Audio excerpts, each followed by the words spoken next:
A very lovely good morning to all of you. Today we are here to present a symposium on hydrocephalus.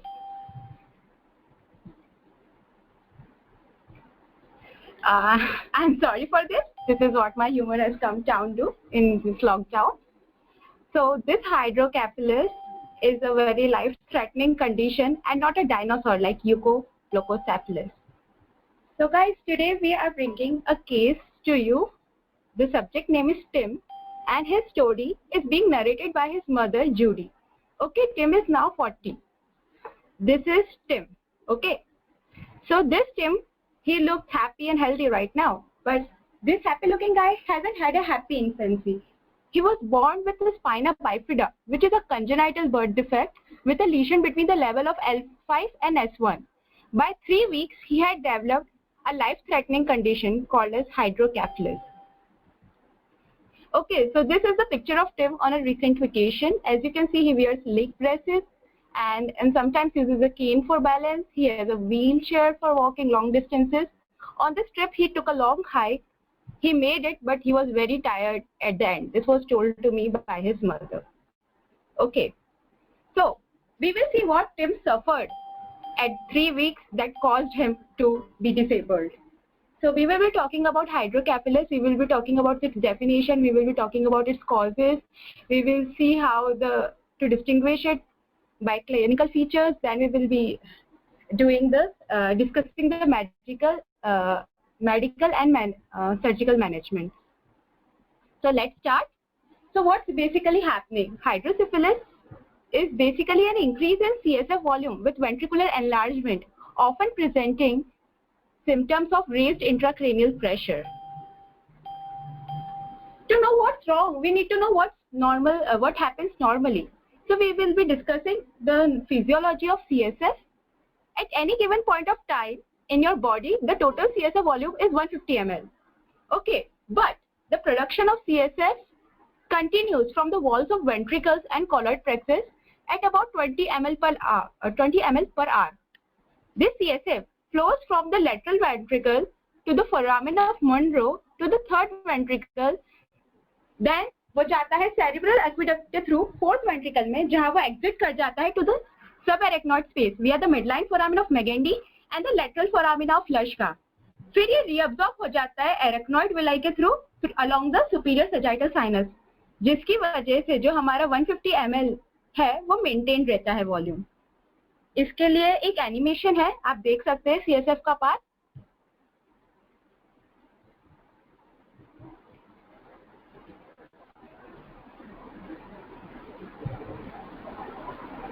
Point out where are those foramina.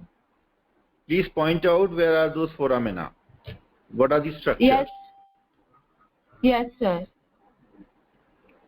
So this is carpus callosum. And this is the lateral this is the third ventricle, this is cerebral aqueduct, this is the fourth ventricle, and through this the whole CSF is being distributed to the brain, and this is the superior sagittal sinus through which there is subarachnoid villi, and where here it is reabsorbed. Is that okay, sir? Yeah, it's okay. Okay. So moving on, we will be talking about the etiology of hydrocephalus. So basically we heard that there is a fluid buildup in the brain. So when there is a fluid buildup, it is usually due to two causes. Either the CSF is being produced excessively, or there is some problem along the drainage pathway, the pathway we just studied. So on the basis of that, we are dividing hydrocephalus into obstructive hydrocephalus and non-obstructive hydrocephalus, which is also called as communicating hydrocephalus. Okay, so this obstructive hydrocephalus, the lesions can be within the ventricle, it can be in the ventricular wall. The lesion can be distant from the ventricle, but with a mass effect is causing pressure on the ventricle and causing the fluid to build up. So the thing to note here is that in the obstructive hydrocephalus, not all the ventricles are enlarged. Only the ventricles at the point of obstruction, below the point of obstruction, before the point of obstruction are enlarged. While in communicating or non-obstructive hydrocephalus, all the ventricles are enlarged. The lateral, the third and fourth. Okay, so what can be the causes of it? The causes can be post-hemorrhagic. There can be a CSF infection. There can be raised CSF protein. And this there can be excessive CSF production. This condition is very, very rare. So it can be due to choroid plexus, papilloma or a carcinoma. So this fish also here has hydrocephalus. You can see the brain is very enlarged. So we will be talking about communicating hydrocephalus. So this condition results when the arachnoid villi are unable to adequately absorb CSF. So the causes can be intraventricular or subarachnoid hemorrhage, can be infectious process such as meningitis, which may also render the arachnoid villi to be non-functional. So the CSF is being produced at the rate of 20 ml per hour, but it is not being able to reabsorb. So it is getting built up. Okay. And as I said, it can be also due to overproduction of CSF. This is rare and is usually associated with choroid plexus papilloma or choroid plexus carcinoma. So I'll be passing on the mic to Harshita. She will be telling you about non-communicative hydrocephalus. So before you move further, Nafisa, can you go back to that table which you have put up?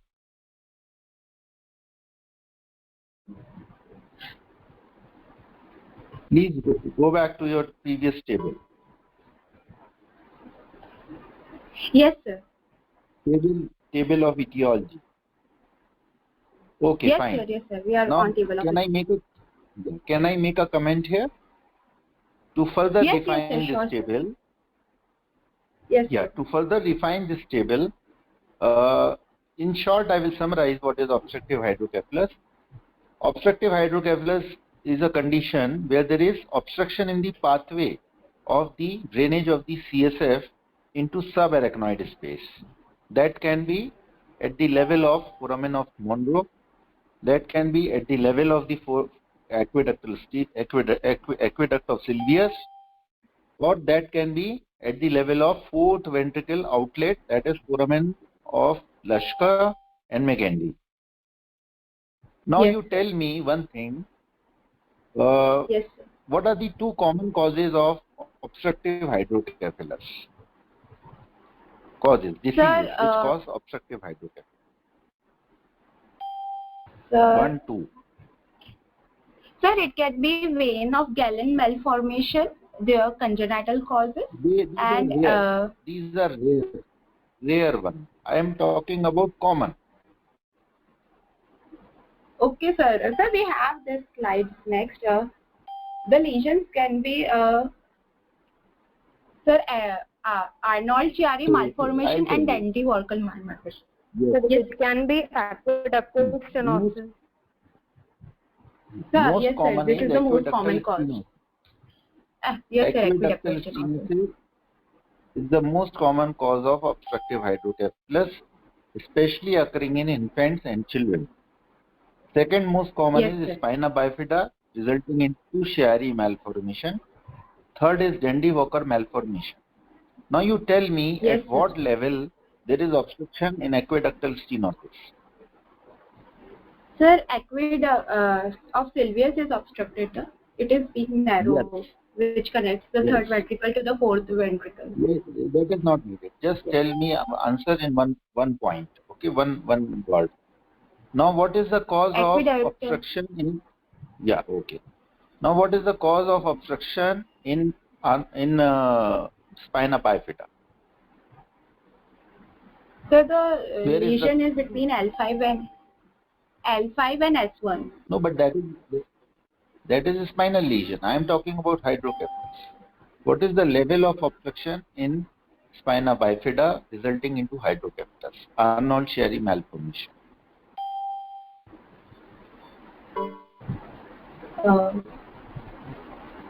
Okay, in Chiari malformation. Yeah, okay. Yes, you want to tell the answer, or should I tell? Sir, we have covered this in the next slide.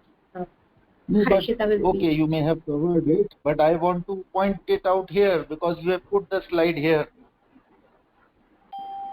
Yes, sir. so that everyone understands it better and then they can revise it when you tell you again. Okay, so let Okay. me point it out here.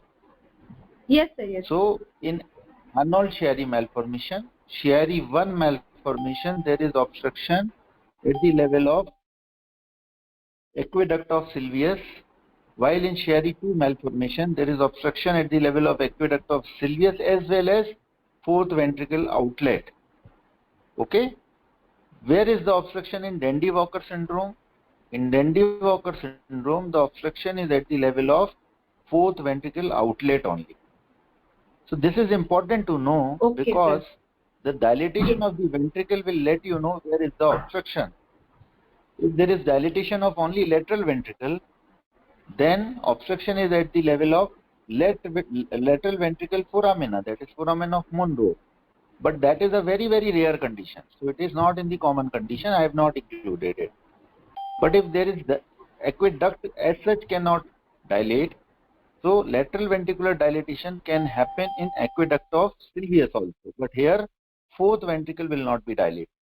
While in fourth ventricle of outlet obstruction like Dandy-Walker syndrome or Chiari 2 malformation, there will be dilatation of the fourth ventricle as well as both the lateral ventricle. Yes, okay. sir. Now coming to Yes. communicating hydrocephalus. As such, communicating hydrocephalus is not an obstructive hydrocephalus, but that does not mean that there is no obstruction to the pathway of the CSF. Still, it is a communicating hydrocephalus, but there is obstruction in the pathway. Where? But at the level of subarachnoid spaces, at the site of arachnoid granulations, where the absorption of CSF in the subarachnoid space happens, which furthers the pathway. So it is not an obstructive hydrocephalus, but there is obstruction in the pathway. That you have to remember. Okay. So this is a very good point. Main cause of hydrocephalus. Yes, the main cause of hydrocephalus is failure of absorption, not increased production of CSF. Increased production of CSF is seen very, very rarely, like you said in your slide, in a condition called as choroid plexus papilloma, which accounts to only 1 to 2% of cases of hydrocephalus. Okay? Yes, yes, sir. Now you can proceed. With this background, with this background, the audience will be better able to understand what you are going to say now. Okay. Yes, sir. This was very helpful, sir. Thank you, sir. Okay. So, Harshita, now you can continue. Good morning, sir. So now we come to non-communicating hydrocephalus. This is also known as obstructive hydrocephalus because here the obstruction is within the ventricular system pathway that could be either due to first lesion in the ventricle. The most common cause here in the neonates and infants is aqueductal stenosis, as explained by sir, because here the stenosis, this aqueduct of Sylvius is in between the third and fourth ventricle. So the part above it, that is third and lateral ventricle, will get dilated. Then ventriculitis and intraventricular tumors. Second is lesions within the ventricular wall.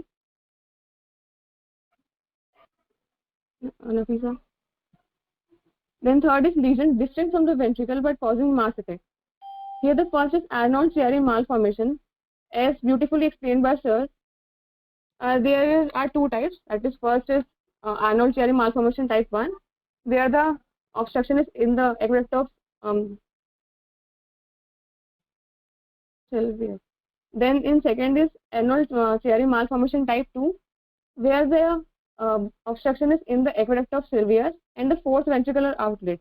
As we can see in the picture, that the brainstem and the cerebellum both are getting herniated through the foramen of magnum. So because of this, the fourth ventricle gets obstructed, and above it all the ventricles will get dilated. Then we come to Dandy-Walker malformation.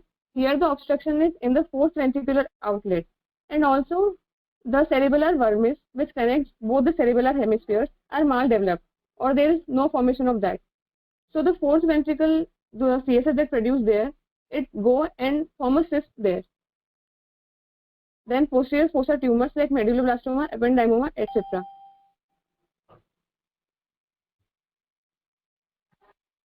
Now we Okay, come to 1 clinical minute. features. Yes, sir. Harshit, one point Yes, I sir, would yes, like to add. Yes, sir, sure. Switch off your audio. Yeah. Okay.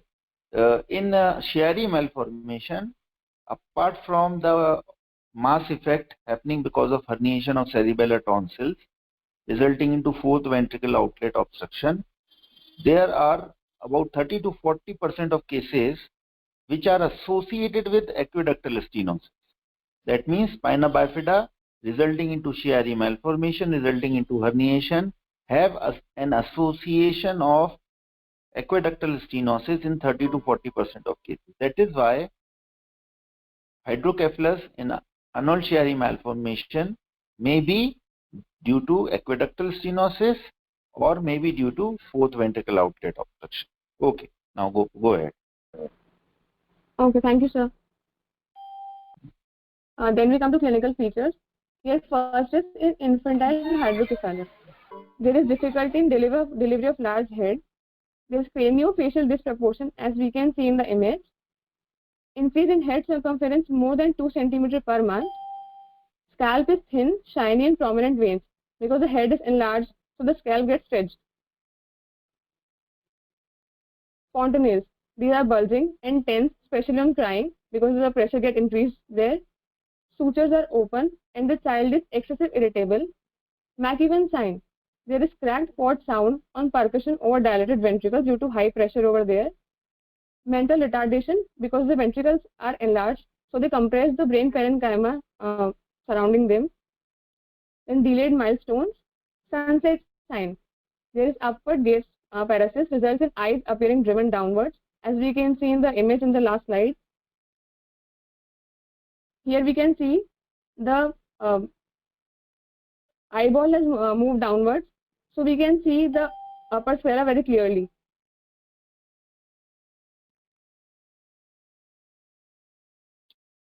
Then second is childhood hydrocephalus.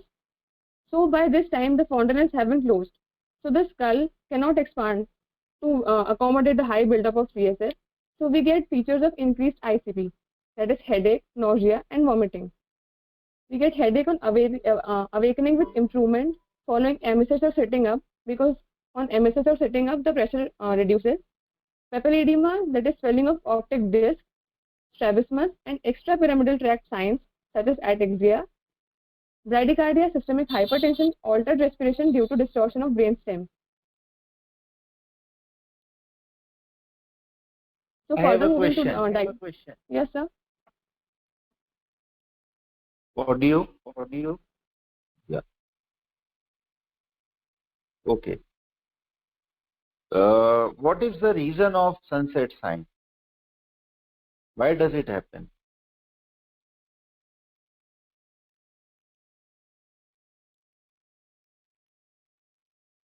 What is the reason of sunset sign?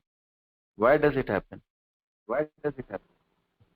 Sir, maybe because because of CSF pressure, the ventricles are enlarging.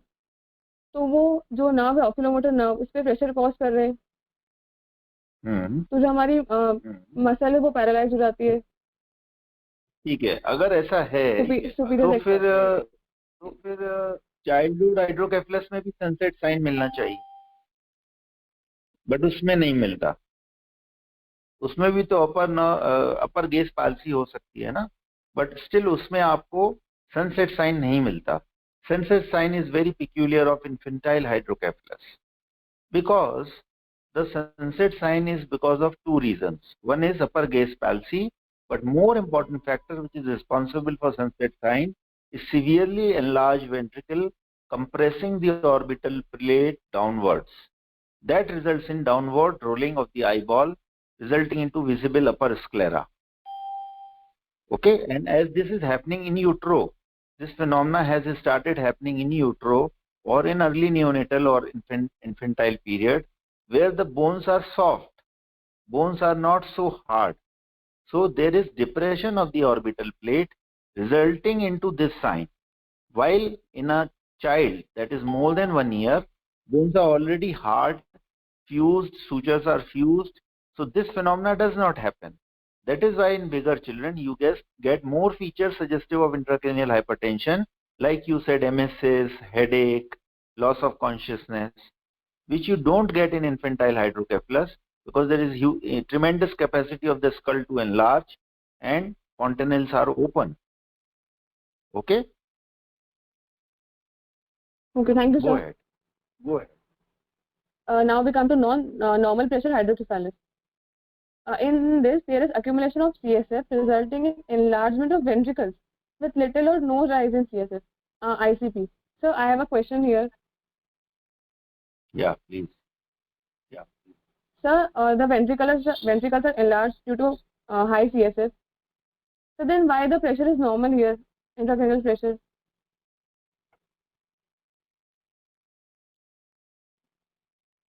Okay. Now there are two conditions. One, there may be raised intracranial pressure, but there is no hydrocephalus. Another condition is where there is hydrocephalus, but there is normal pressure. Okay? Like for example, you imagine one situation in which there is atrophy of the brain, especially in a newborn, preterm newborn, where there is brain hypoxia perinatally and the brain has shrunken already. So ventricles will be dilated, but the pressure will not be raised because it is at the cost of the volume of the gray and white matter. Similarly, in old age, like 90-year-old person, he or she may have lesser brain tissue, but ventricles will be dilated. Okay? So this is one phenomena which happens in normal pressure hydrocephalus. At times, the mechanics and physiology of normal pressure hydrocephalus in adults is not very well explained. What I explained is about extremes of ages and preterms and old people. But in adults, suppose normal pressure hydrocephalus is happening, then the mechanics is not very well explained. Another condition in which there is raised intracranial pressure, that is raised CSF pressure, but there is no hydrocephalus. For example, head injury patient. Head injury patient will have raised pressure, CSF pressure. If you do a pressure study of the CSF by doing a CSF puncture, you will find very high pressure, like in meningitis. But hydrocephalus will not be there. And one is pseudotumor cerebri, very rightly pointed out by Candy Crush 16. Okay? So, pseudotumor cerebri. So, these conditions, it may be because of many reasons, but most commonly, like in head injury or meningitis, there is edema of the brain that results in high pressure in the intraventricular system. And that is why you see high pressure, but ventricles didn't get much time to get dilated. That is why there is no hydrocephalus. Okay. Go ahead. Okay, thank you so much, sir. So here it is characterized by a triad which comprises of abnormal gait, urinary incontinence, and dementia. In some cases, that is brain disorders such as tumor, head injury, hemorrhage, infection, or inflammation, we get high pressure. It is wrong here. But in most cases, the cause of fluid buildup remains unknown.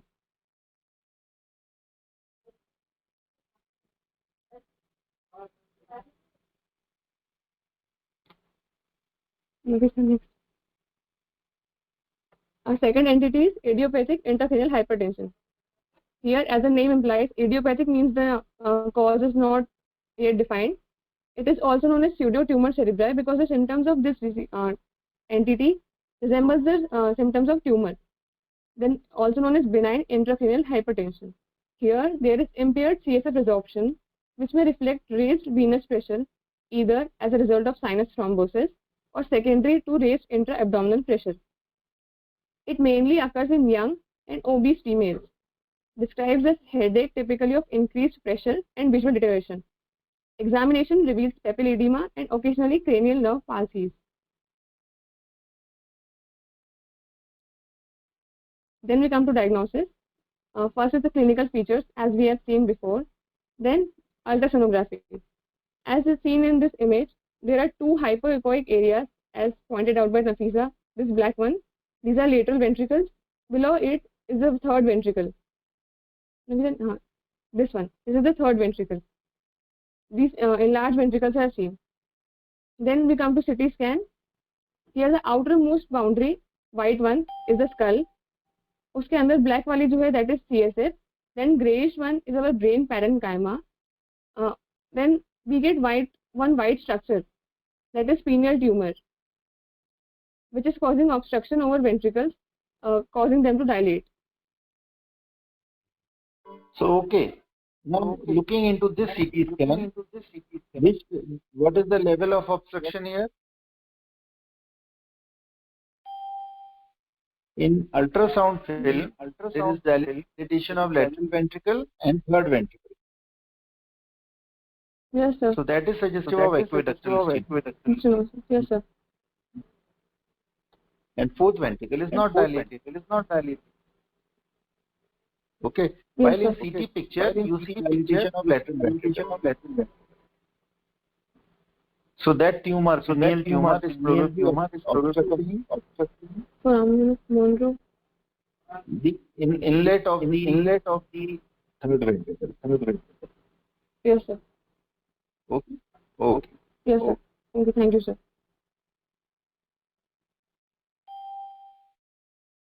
Then this MRI scan. Here we can beautifully compare the normal and enlarged ventricles. In the normal ventricles, the ventricles are very narrow, and in enlarged we can see the ventricles are very enlarged, and they are causing compression over the brain parenchyma. Further will be continued by Suramya. One more point I would like to add before Suramya joins. Yes, sir. There is one theory of hydrocephalus. It is called as pulsation theory. So whenever there is pulsations in the brain vessels, those pulsations have a transmitted pressure, and that transmitted pressure is normally cushioned or absorbed by the brain parenchyma and various mechanics of the brain. So there is one theory which explains these types of hydrocephalus, like normal pressure and raised intracranial pressure but no hydrocephalus, all these things where pulsations are not absorbed properly by the cushioning effect of the parenchyma because of various reasons, and that results in raised intracranial pressure and hydrocephalus. One point you missed throughout is tubercular meningitis. What Yes, type sir. of hydrocephalus happens to tubercular meningitis?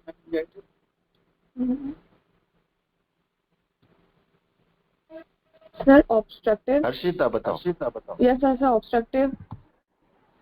No, communicative. It is not obstructive. It is not obstructive. It is communicating hydrocephalus. Okay, Yeah, sir. very good, Varun. Varnika gave the right answer. Because there is meningeal edema. Audio off.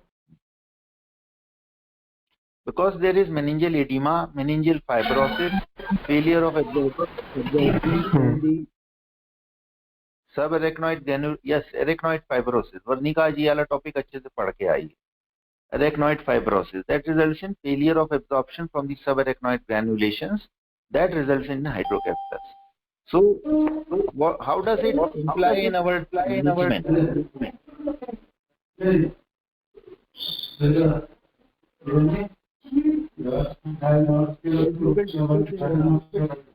Treatment part.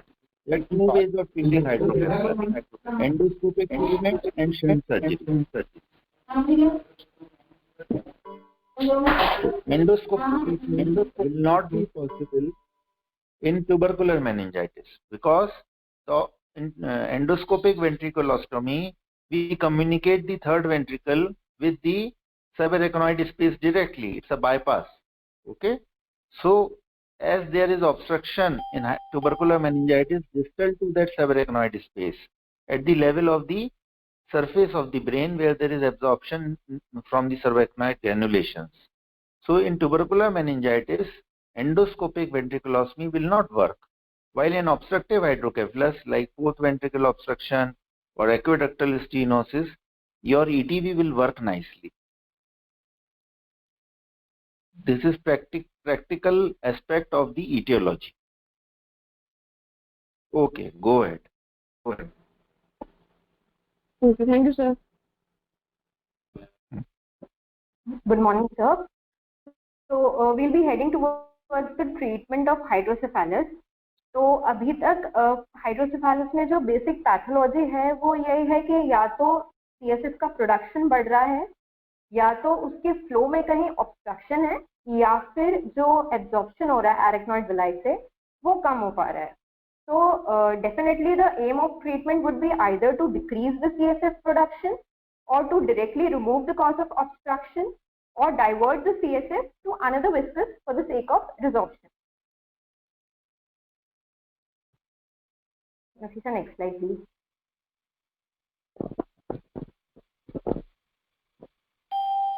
Okay, so firstly we'll be seeing the medical management. Before seeing medical management, let's brush up our concepts and previous knowledge in the basics. तो जब CSF का formation होता है तो उसमें जो सबसे important enzyme होता है वो होता है कार्बोनिक एनहाइड्रेज. अब ये जो बीच में सेल दिख रहा है, this is a choroidal epithelial cell. इस कोरोइडल एपिथेलियल सेल के अंदर जो कार्बोनिक एनहाइड्रेज एंजाइम है उसका कॉन्सेंट्रेशन काफी ज्यादा होता है. एंड वी ऑलरेडी नो कि कार्बोनिक एनहाइड्रेज CO2 और वाटर के बीच का रिवर्सिबल रिएक्शन जो होता है उसको कैटालाइज करता है, जिससे इवेंचुअली कार्बोनिक एसिड बनता है H2CO3, और फाइनली वो जब डिसोसिएट होता है तो उससे हाइड्रोजन आयन एंड बाइकार्बाइन बनता है, that is H positive and HCO2 negative. अब ये पूरी CSF की प्रोसीजर में जो सबसे इम्पोर्टेंट पंप है that is sodium potassium ATPase pump. अब हर एपिथेलियल सेल के दो सरफेस होते हैं. जो ब्लड वाला सरफेस होता है that is called the basal surface, and this side CSF production हो रहा है that is called the apical surface. तो इस पूरे रिएक्शन में जो पहला स्टेप होगा वो होगा कार्बोनिक एनहाइड्रेज वाला रिएक्शन, जिससे हाइड्रोजन और बाइकार्बोनेट आयन बना. अब ये जो हाइड्रोजन आयन है उसके एक्सचेंज में ऑन द ब्लड वाला side that is the basal side, sodium ion choroidal epithelial cell के अंदर आएगा और हाइड्रोजन जो होगा वो बाहर जाएगा. सिमिलरली जो बाइकार्बोनेट है जो कार्बोनिक एनहाइड्रेज के रिएक्शन में बना है that will go outside into the blood, and उसके एक्सचेंज में chloride ion will come into the choroidal epithelial cell. अब ये जो सोडियम और क्लोराइड अंदर आ गया है, and also because of the sodium potassium ATPase pump on the CSF वाला that is the apical side, sodium chloride और बाइकार्ब ये तीनों के तीनों सीक्रेट होते हैं CSF में. इसके कारण जो इलेक्ट्रिकल ग्रेडियंट क्रिएट होगा बिकॉज ऑफ दीज आयंस उसको वाटर फॉलो करेगा. तो ब्लड से eventually water and the ions will get into the CSF and thus CSF का फॉर्मेशन होता है, और जो लास्ट में वाटर फॉलो करता है. Jitin sir is here with us, so we welcome Jitin sir. Thank you for joining in here with us. I will introduce Jitin. Yeah, good morning, Jitin. Welcome. Jitin is a very bright. Good morning. Jitin has been a MS student of our institute, and he has done MCH in neurosurgery from All India Institute of Medical Sciences, and then he has done fellowship in functional brain surgery, which is related with the surgery for epilepsy, and he has done a lot of research, and he has recently published a book on endoscopic neurosurgery. So Jitin, this half of the presentation is over, and during this presentation they had some concerns about what is the etiology of normal pressure hydrocephalus, which I was not very well able to answer. Could you please explain them what is normal pressure hydrocephalus and how does it happen? Sir, it's a spectrum of disorder in which there is a hydrocephalus along with urinary disturbance, gait disturbance, and dementia. The etiology is not very well known, but it happens mostly in adults, and there is some involvement of vessels, vascular, and since there is a lot of open sulcal spaces in the elderly population, there is the ventricular dilation is not so prominent, and the vision is not drastically reduced as we see in the other types of hydrocephalus. And because of these changes, this ventricular normalcy of ventricular size, it is called normal pressure hydrocephalus. This is so, sir. Okay, thank you so much. Hello. Thank you. Students, you see, having an expert of a particular specialty makes such a big difference. So now you can proceed with your presentation, Suramya. Yes, sir. So as I said, जो sodium chloride और bicarbonate के कारण जो electrically osmotic gradient create हुआ है उसको water follow करेगा and thus from the blood the water will come into CSF. और इस वाटर के पैसेज को facilitate करने के लिए there are aquaporin channels. So this was in brief about the CSF formation. Now let's see how these drugs work. अब acetazolamide. Acetazolamide, as we know, is the carbonic anhydrase inhibitor.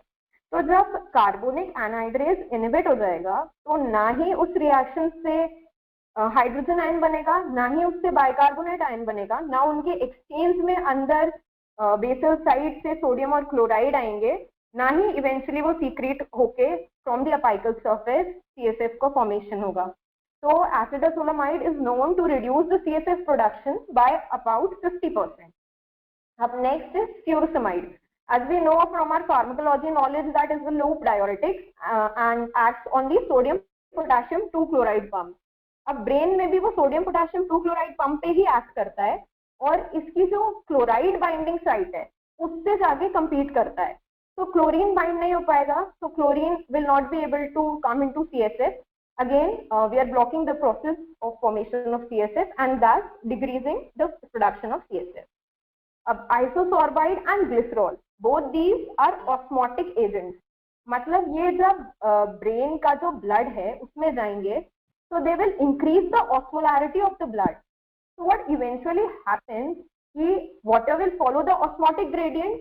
तो जो brain parenchyma का water है, the extra fluid है, that will come into the intravascular space. Thus, again, there will be decrease in the production of CSF. So this was about the medical management. Now we'll be heading towards the surgical management. So the first Can I make a procedure, statement here? Can I make a comment here and have a question from Jitin? As I understand, the role of carbonic anhydrase inhibitors or these drugs which you have explained here, they have very little role in obstructive and communicating hydrocephalus, which often land up in surgery. So may I know from Jitin what is the exact role of medical management in raised intracranial hypertension or in hydrocephalus?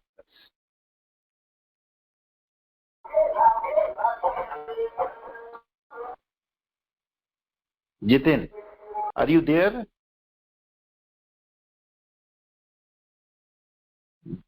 Jitin, are you there?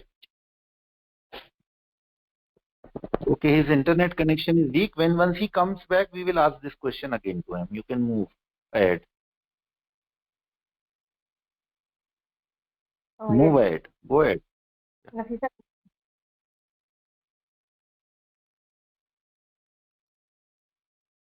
Now we'll be heading towards the surgical management. इसमें जो first procedure है that is lumbar puncture. अब lumbar puncture का first of all positioning. तो हम दो position में कर सकते हैं lumbar puncture. Firstly, as illustrated in the figure, this posture actually approximates a fetal position. अब इस पोजीशन का एडवांटेज ये है कि इससे इंटरस्पाइनल इंटरस्पाइनस डिस्टेंस जो होता है वो काफी बढ़ जाता है। मतलब कि इंटरस्पाइनस डिस्टेंस मतलब जो लंबर जो वर्टिब्रा होती है उसमें जो पीछे स्पाइनस प्रोसेस होती है उनके बीच का distance, so the procedure would be facilitated and इससे complications के chances भी कम होंगे। Now the next question is कि किस लेवल पे हम lumbar puncture करते हैं। तो adults में जो spinal cord होता है that ends at the level of L1 और जो बच्चे होते हैं 2 साल से छोटे उनमें it comes to the level of L3। तो इसलिए usually we prefer doing lumbar puncture below the level of L3। अब in communicating hydrocephalus and an obstructive that is non-communicating hydrocephalus, the scenario is different. अब communicating hydrocephalus में lumbar puncture is of diagnostic as well as therapeutic importance.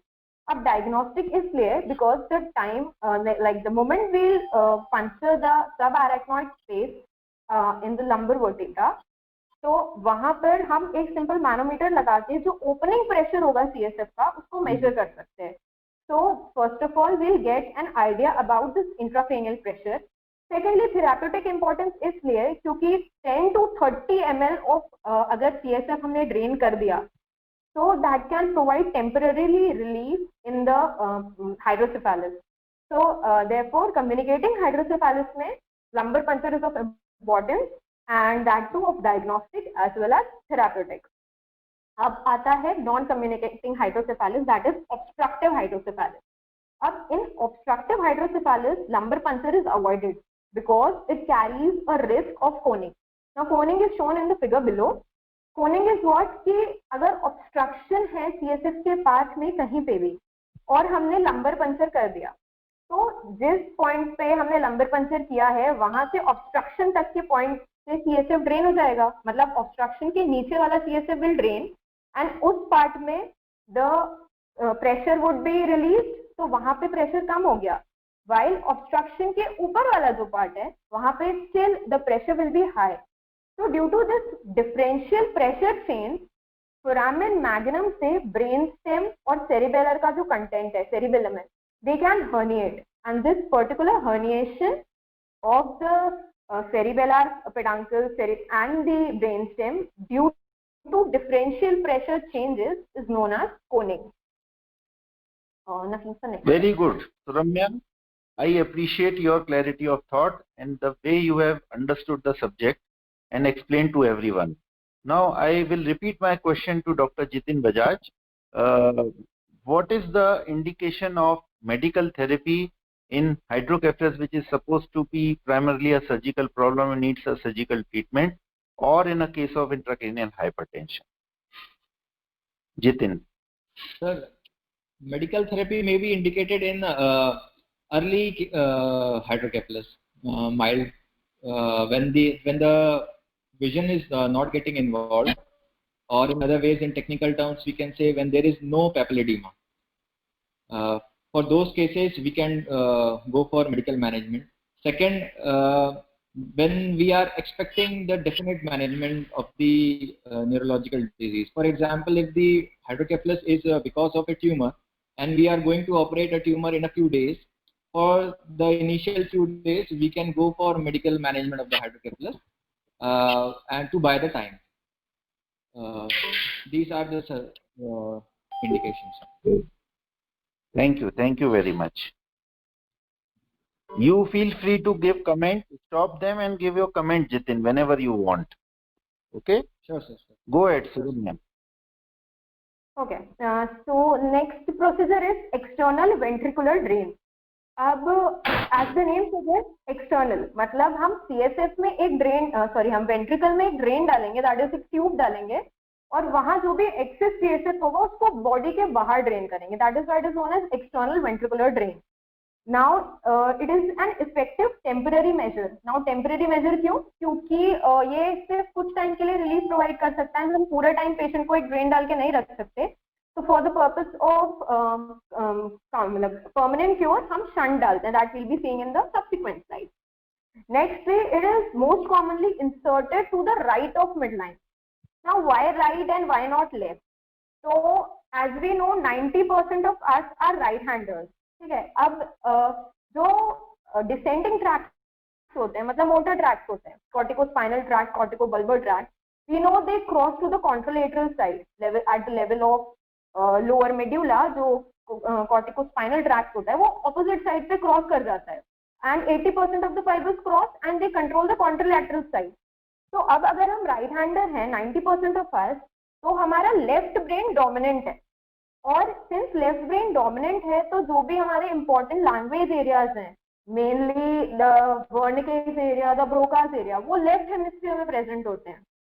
तो हम right side में इसलिए डालेंगे drain जिससे कि इन केस अगर कोई इंजरी होती है ब्रेन को या कोई कॉम्प्लिकेशन होता है तो एटलीस्ट हमारे जो ब्रेन के इंपॉर्टेंट एरियाज हैं, लैंग्वेज एरियाज हैं, वो अफेक्ट ना हो. अब anterior to the coronal suture so that the catheter tip rests adjacent to the foramen of Monro in the lateral ventricle. मतलब जो ड्रेन का ventricle में part जो ट्यूब है that will be in the lateral ventricle. The picture on the right actually shows the initial procedures, the shaving and the draping. And इसमें हमने जो नीचे फोटो है उसमें दिख रहा है कि subcutaneously ड्रेन डाला है on the scalp. Nafisa, next slide.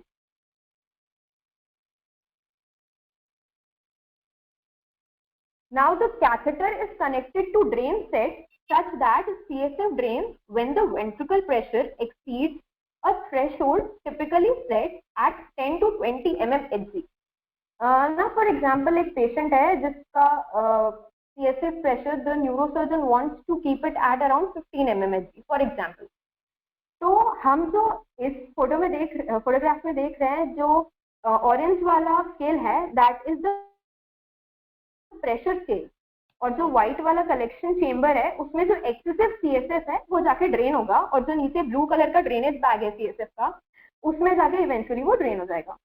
अब द पॉइंट इज कि 0 on the pressure scale must be horizontally levelled with the tragus of the ear. So 0 is the pressure where the catheter will enter the ventricles and it shall always be in level with the trigger. Okay. In case the patient is lying on the one side, then we can use the nasal bridge to act as a reference point. Now in patient's brain, अब हमको जो 15 mm Hg का 15 mm Hg for example हमने set किया है, तो 15 mm Hg in patient's brain it corresponds to the amount of pressure that must be inside the ventricle before the excess CSF drains into the catheter. While in the external drainage system, it will correspond to the height at which the white collection chamber hangs. Fine. So it is entirely based on the principle of gravity and hydrostatic pressure. The fluid will flow from the region of its high pressure to the region of its lower pressure. अगर हमने collection chamber को 15 mm पे set करके रखा है, white collection chamber को, तो the moment ventricle का प्रेशर 15 के ऊपर जाएगा तो जितना भी एक्सेसिव फ्लूइड होगा वो जाके कलेक्शन चेम्बर में कलेक्ट होके इवेंचुअली जो नीचे ब्लू बैग है उसमें ड्रेन हो जाएगा. Next slide Nafisa.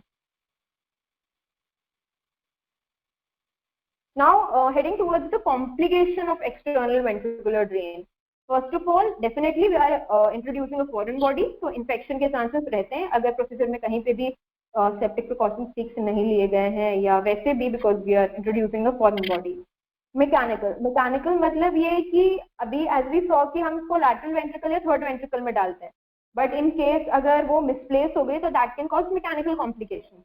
ऑब्स्ट्रक्शन इसलिए क्योंकि fibrin like clot like material can enter the drain that will lead to obstruction of the drain, या फिर अगर positioning proper नहीं की तो sharp bending that is kinking of the tube can occur.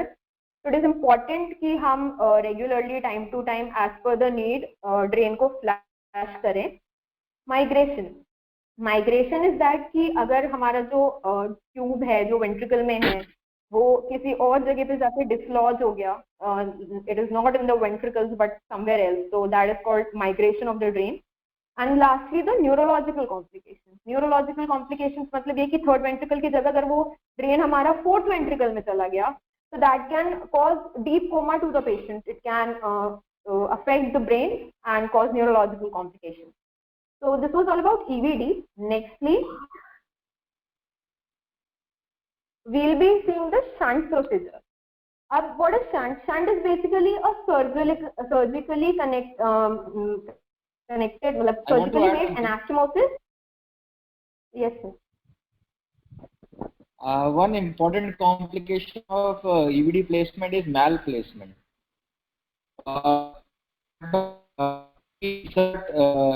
The target is to take the EVD into the frontal horn. Sometimes, when the ventricles are small or when the surgeon is not experienced, he may place it into a medial structure like a thalamus or into may hit outside the ventricle laterally into the intercapsule. That may cause that complications. So there are landmarks to place the EVD. Firstly, we mark the coronal suture. This is done by using two thumbs. We calculate the head here and in the paramedian plane. So this is the and 3 centimeter from midline, 1 centimeter the coronal suture. This is our entry point of the EVD. Then we have to use the inner line and second is the trace. So we draw a sort of triangle and through this entry point we mark trajectory bisecting. So by this we can frontal horn. Then you have when you are inserting it, you should go very slowly, millimeter by millimeter, and then you have gateway feeling when you are into the ventricle. We should do this 1 or twice, not more than that, to avoid malplacement. Okay, please go ahead. Yes. Thank you so much, Jitin. I had one question related to EVD. Ramya, can you tell me one indication of putting an EVD in hydrocephalus? Because normally in hydrocephalus we go for upfront surgery like shunt surgery or ETV, but when do you go for EVD?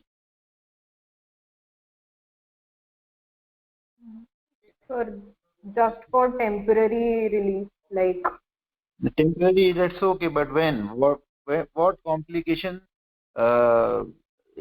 hints you or indicate EVD over a shunt surgery or endoscopic ventriculostomy? Whenever there is infection in the ventricular cavity, that is known as ventriculitis. At times in hydrocephalus, especially in perinatal, hydrocephalus happening in perinatal period, in preterms, results in ventriculitis.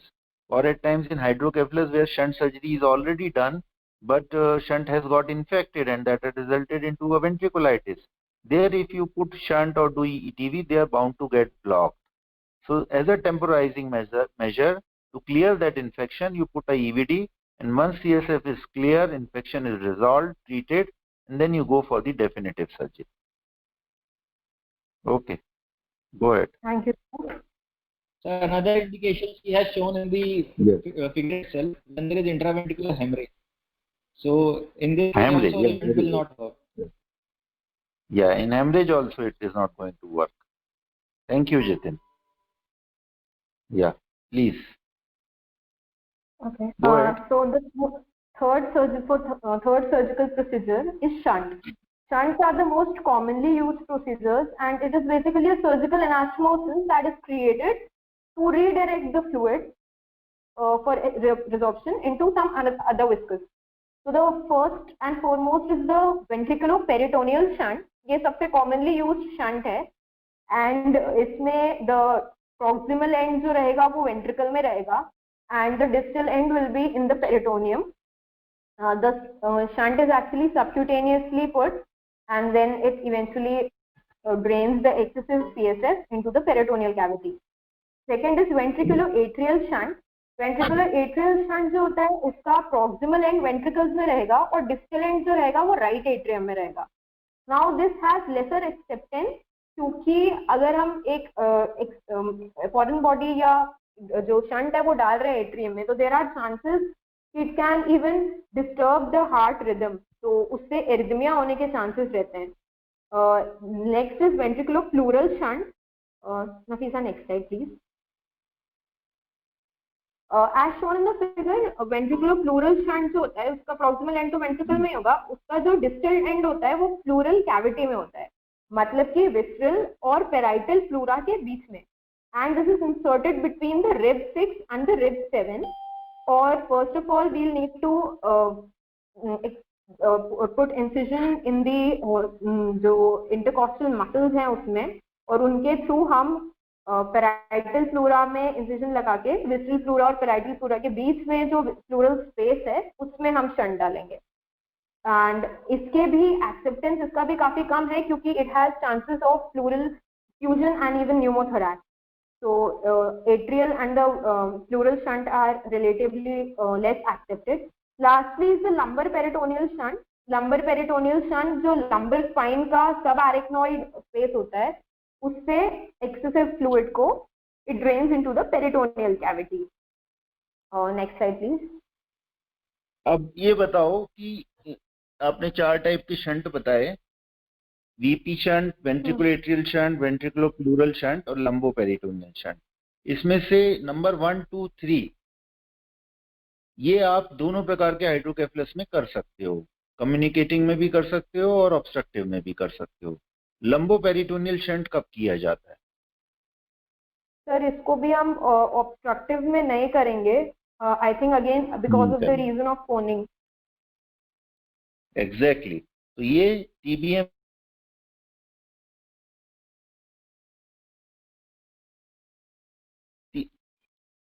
हाँ, TBM के लिए it's a good procedure where it is a communicating hydrocephalus. Okay, but the only problem with lumboperitoneal shunt in a TBM is like if CSF is very either it is infected or cellular, like lot of lymphocytes are there, or if it is very high protein content, then these lumboperitoneal shunt they get blocked because they have a smaller caliber than a ventriculoperitoneal shunt. So that is one contraindication of lumboperitoneal shunt in TBM. So here what you do is you do serial CSF puncture, lumbar puncture, and give antibiotic antitubercular treatment. When your CSF becomes low cellular in content and low protein in content, then you go ahead with the lumboperitoneal shunt. Okay, go ahead. So here we see the shunt complications. First of all, over drainage. Over drainage is कि जितना required था CSF उससे ज़्यादा हमने drain कर दिया. अब over drainage के ही दो sequelae होते हैं. First is subdural hygroma और hematoma, and second is split ventricular syndrome. Subdural hygroma और hematoma. Hygroma क्या होता है? It is basically a CSF it is a space in which there is collection of CSF, and hematoma में there is collection of blood. तो what actually happens कि अगर हमने over drain कर दिया तो हमारे जो वेंट्रिकल्स हैं वो कोलैप्स कर देंगे. अब वेंट्रिकल कोलैप्स हो गए तो जो ब्रेन का सरफेस है that will be pulled away from the scalp. तो from the scalp and the skull. तो उसके कारण होता ये है कि इस shearing and tearing and pulling force के कारण जो सरफेस पे ब्लड वेसल्स होती हैं they will also get torn, और ये जो ब्लड वेसल्स टूटेंगी फटेंगी उनके कारण जो ब्लड बाहर आएगा that will lead to the formation of subdural hygroma और हेमेटोमा. अब another sequelae of over drainage is split ventricle syndrome. Split ventricle syndrome is as shown in the figure on the left. It is called so because of the slit-like appearance of the ventricles. इसमें due to over drainage जो brain का parenchyma होता है that एनक्रोचेस the shunt. तो उसके कारण contralateral side से drainage नहीं हो पाता, but since due to decreased compliance of the brain जो वेंट्रिकल्स हैं उनमें इंक्रीज्ड मतलब जो वेंट्रिकल्स हैं वो डायलेट भी नहीं होते. But still sir I would like you to comment on slit ventricle syndrome to make it more clear. It is very like higher level of level 2 of the hydrocephalus, but it is good to see that you guys have tried to include this in your presentation. Usually subdural hygroma and hematoma, as you rightly said, is because of shearing and tearing of the dura, and it happens in infants.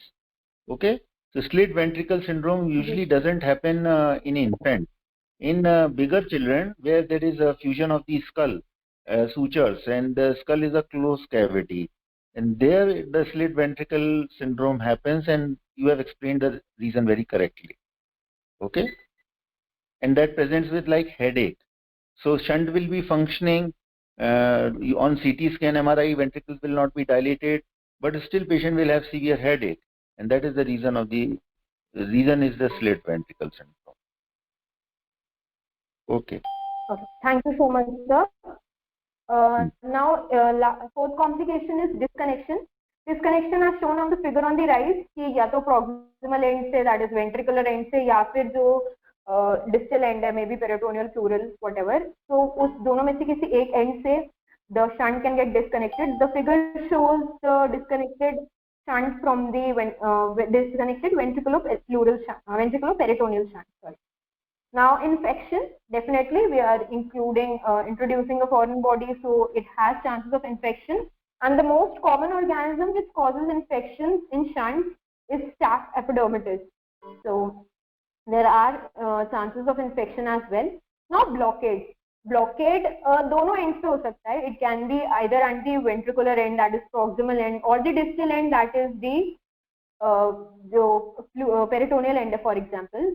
So distal end पे जो blockade होगा, that may be because of the peritoneal adhesions या फिर omentum अगर जाके encroach कर जाएगा shunt के अंदर, so that will cause blockade. और जो ऊपर ventricular वाला end है, वहाँ पे अगर fibrinous clot like material accumulate हो रहा है, so that can cause blockage of the shunt. Next slide, Nafisa. एक आपने छोड़ दिया माइग्रेशन, एक कॉम्प्लिकेशन आपने छोड़ दिया शंट माइग्रेशन. तो शंट में migrate through any end of the body, like it may come out through the mouth also, it may come out through the anus also, it may penetrate any organ inside the peritoneal cavity slowly, gradually, without causing any complication of that organ, like for example it can invade the colon, and it can come out through the anus without causing any peritonitis. So this migration is another complication of shunt. As Jitin has joined back, I would like him to please tell what are the indications of ventriculoperitoneal shunt and endoscopic third ventriculostomy depending on the type of hydrocephalus. Jitin, are you there?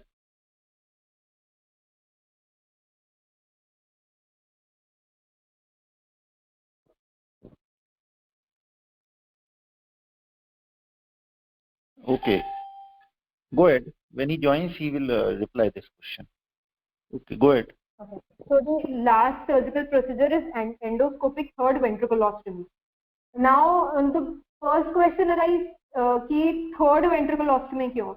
So here a neuroendoscope is inserted into the lateral ventricle and then into the third ventricle via the foramen of Monro. अब as we already know कि जो third ventricle और fourth ventricle के बीच के communication है, that is the aqueduct of Sylvius. That is the most common site for obstruction. So what we actually do here कि हम third ventricle से ही fluid को divert कर देते हैं. So the floor of ventricle is opened between the mammillary body and the pituitary races as shown in the figure. And this allows free drainage between the third ventricle and the adjacent subarachnoid cisterns. So what is subarachnoid cisterns? जो the first जो innermost meninge होती है, that is the pia mater, that is regarded as the most faithful layer of brain. मतलब हर गाय हर सलकाय में the pia mater will go. But when we talk about arachnoid matter, it jumps from one elevation to other. तो उसके कारण कहीं कहीं पे pia mater और arachnoid matter के बीच में spaces create हो जाते हैं. These spaces in the subarachnoid space are known as subarachnoid cisterns. So when we create a hole at the floor of ventricle between the mammillary body and the pituitary races, the fluid from the third ventricle can directly go into these subarachnoid cisterns. जहाँ से जाके फिर वो arachnoid villi के द्वारा that excessive fluid will be reabsorbed. So this procedure is of importance specifically in the obstructed hydrocephalus. Over to Nafisa.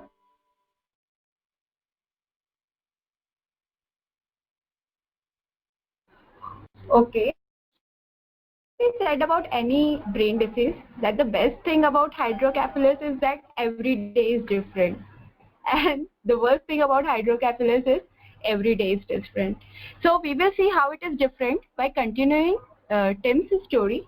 For the benefit of Jitin Bajaj sir, I will tell that this guy was born with spina bifida congenital defect, and he developed hydrocephalus when he was 3 weeks old. Okay, so this guy got his shunt when the doctor was checking him for hydrocephalus. The neurologist was monitoring the pressure to his brain and checked his head size regularly to check for the swelling. And it worked until he was 9 months old, and then it malfunctioned. So he had to have it replaced. When he was 3 years old, then he had a shunt lengthening procedure. So it would grow, the shunt would grow as he grew. His shunt is of course the ventriculoperitoneal shunt, which extends to his stomach. Now our Tim is now 40, and the doctor thinks his shunt has become disconnected and said it is now non-functioning. He hasn't had any problems with the shunt since it was lengthened at age 3. He was diagnosed with partial epilepsy with impairment of consciousness at age 17, which is unrelated to hydrocephalus. Here we take a look at the qualities of Tim's life after suffering from hydrocephalus as seen through the eyes of his mother Judy. This is important because until now we have seen hydrocephalus in medical terms, but to suffer through it and to live a life with it after 3 brain surgeries. So we will talk about his profession. So Tim works at Cincinnati Children's Hospital in the pathology lab as a histology tech. He has worked there for 19 full years, and he was hired through a program called Project Search, which hires with people with disabilities. They offer job coaches to help Tim learn his job and provide follow-up. I think this is very inspiring to see the quality of Tim's life. Tim has a good life. He owns his own condo and a car. He lives independently with some accommodation. His mother helps him schedule doctor's appointments and make sure his medicine is pre-filled every 2 weeks, so he doesn't miss a dose. If he misses his seizure medicine, he will have a seizure. I think we all can appreciate that life is hard enough for all of us. Even we are normal human beings with no congenital defect. This guy has 3 surgeries, brain surgeries by the time he was 3, but I think he has done good in his life. Talking about his happiness, Tim doesn't have many friends, which is very upsetting for him. He spends time on Facebook with other people with spina bifida, but would like to have friends without disabilities. This is very hard for him. He spends a lot of time with family, but would like to have other friends also. So the society is still kind of not very involved with people with disabilities. Achievement. In high school, he swam on the school swimming team for 4 years and was a trainer for football team for 4 years. He lives independently with some help and has worked at his job, as we said, for 19 years. So this is a message Tim and his mother wants to give to. Want you all to listen to this very carefully. She said, if more doctors were familiar with the care of adults with spina bifida, it is sometimes difficult to find doctors who are willing to accept patients with spina bifida and who are knowledgeable about their care. We had trouble finding a neurosurgeon for Tim when he was having trouble with his seizures. We were told by a nurse not to tell the doctor when requesting an appointment that Tim had spina bifida, so he had a better chance of getting an appointment.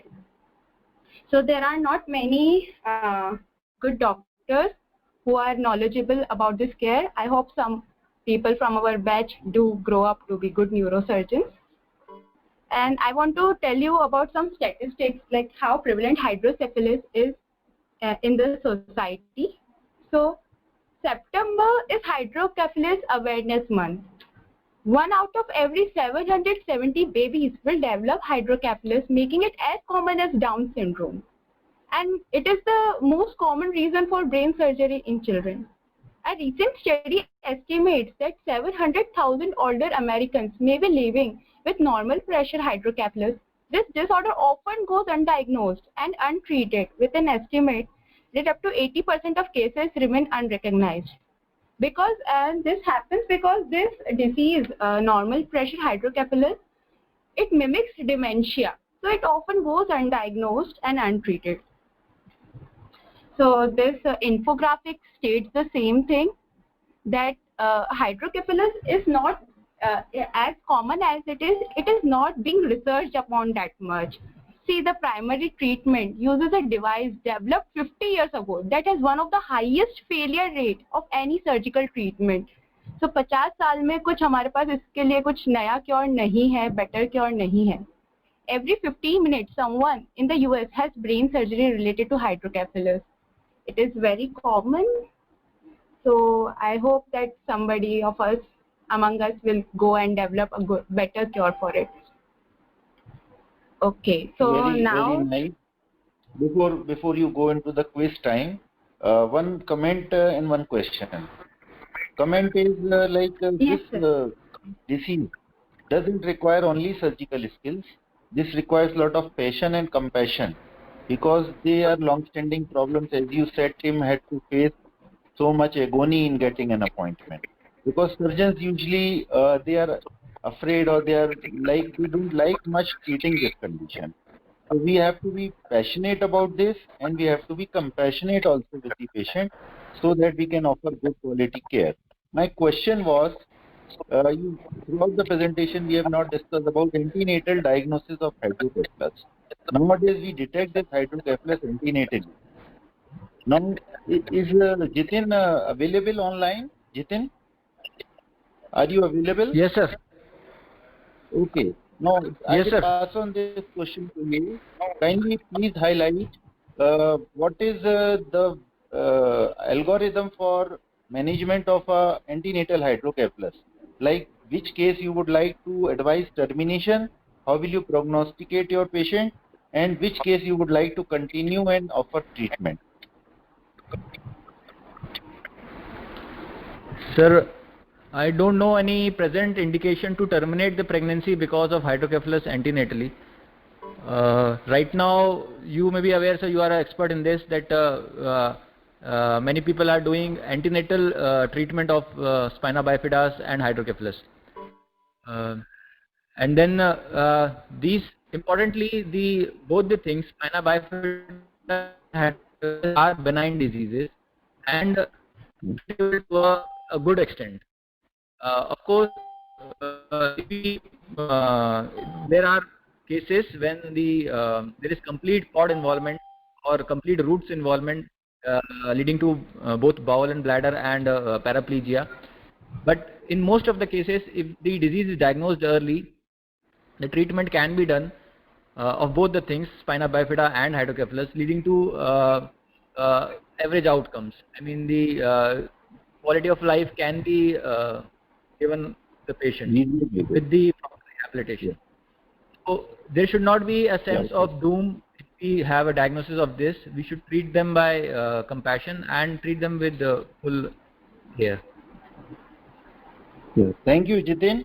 As you rightly pointed out, this doesn't fall into category of absolute indication of termination, how severe a hydrocephalus may be, because there are only very limited 4 or 5 indications of absolute indication of termination of pregnancy in antenatally diagnosed case. This is a treatable congenital anomaly.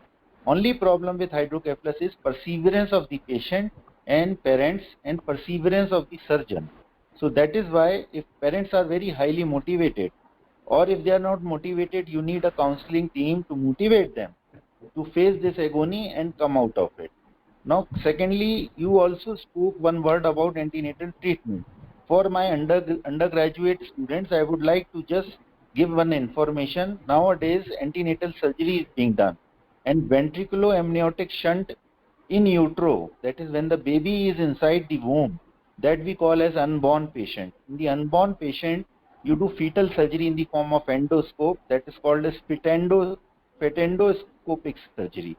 So you put an endoscope inside the amniotic cavity and do that surgery. So these are the newer prospects which are coming up, and we should not be giving up. Now you can move on to the quiz. Quiz, please.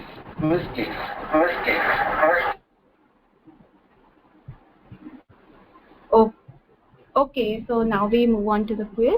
Here are some questions for you to judge your understanding. So what is the most common cause of shunt infection following ventriculoperitoneal shunt? A. Staph epidermidis, B. Staph viridans, C. Staph aureus, D. Staph pneumoniae. Staph aureus, people are saying, but I think so Ramya mentioned it is Staph epidermidis. She mentioned and no one was attentive. Okay, next question. Most common cause of ventriculomegaly in newborn. A. Dandy-Walker syndrome, B. Arnold-Chiari malformation, C. Aqueductal stenosis, D. Arachnoid villi malfunction. We also discussed this 4 times. So Sapna is right. Aqueductal stenosis is the most common cause. Okay. Ventriculomegaly, for the ventriculomegaly, it is the most common cause. So next question. All are recognized signs and symptoms of raised intracranial pressure in a 9-month-old infant, except A. Bulging fontanelle, B. Papilledema, C. Setting sun sign, D. Increase in head size. We also discussed this. Anybody want to answer? Again, the answer is papilledema. Guys, 9-month-old infant we are talking about. The answer is papilledema because sutures are papilledema. open. I said this thing, Yes, that sir, sutures are open in infants and there is no signs of intracranial hypertension like vomiting, nausea, headache. These are seen only after 1 year. And papilledema is one of the signs of raised intracranial hypertension, especially in communicating hydrocephalus, because subarachnoid space communicates with the subarachnoid space along the optic nerve. Optic nerve is an extension of the brain. So that pressure gets transmitted along the optic nerve into the disc, and that results in papilledema and nerve atrophy, optic nerve atrophy, which is less commonly seen in infants as a sign of hypertension. Okay. Yeah. Thank you, sir. Moving on to next question. So most commonly used shunt for hydrocephalus, I think this is very easy. A. Ventriculoperitoneal shunt, B. Ventriculoatrial shunt, C. Ventriculopleural shunt, Ventriculopericardial shunt. Of course, it is ventriculoperitoneal shunt. Our subject also had the same shunt. Moving on to the final question. Which of the following is not a cause of communicating hydrocephalus? Communicating hydrocephalus not a cause. A. Choroid plexus papilloma. B. Vein of Galen malformation. C. Achondroplasia. D. Meningeal metastasis. Anybody would like to answer? This is a very good question. Varnika, Josna, all are saying 3, but the answer is vein of Galen malformation. It is a cause of obstructive hydrocephalus. We have seen choroid plexus papilloma, achondroplasia, and meningeal metastasis as the cause of non-communicating hydrocephalus. I will explain vein of Galen malformation. So the answer is 2. When do we suspect this vein of Galen malformation? It is suspect in a neonate with heart failure, pounding pulses, large bulging anterior fontanelle, and a cranial brood. This is a kind the sound heard on auscultation over anterior fontanelle. So this whole thing is also a misnomer because the vessel involved is precursor of vein of Galen, not the vein of Galen itself. This precursor is called as median prosencephalic vein of Markovsky. Okay, and this malformation starts at 11 to 13 weeks of gestation. You can see here, this is vein of Galen malformation. See how it is enlarged. I want sir to give a insight on achondroplasia. Sir, please. I am not the expert of that. I know very little about achondroplasia. It's forgot. I am a surgeon. I don't come across achondroplasia much. Very sorry, but I will read and I will let you. Okay. Okay, sir. Thank you, sir. So, so is any it over? Questions? Yes, sir. Okay. Now I think we had a very good presentation today, and it was further enhanced and it was enlightened by Jitin's presence, and I always admire his comments since his student days. And the way you have prepared this presentation this time is definitely it is better than what we have done in the past. and I am very hopeful that this will teach you lot many things about making a presentation and the way you should present, and will open new horizons for you in near future. Now, next time, please, we should continue this way of doing symposia. And next time, please, other people, I request you volunteer and come out with some new good topic which is of interest to you, and form a team, and one coordinator, please text me. Well done, all of you. Nafisa, Suramya, Harshita, and one more person who was there. 3 of you. Okay. Thank you. Thank you very much. Thank you so much, sir. Special thank you to Jitin sir for joining in this session and providing your very helpful insight. Thank you everybody for joining. Signing off. Thank you.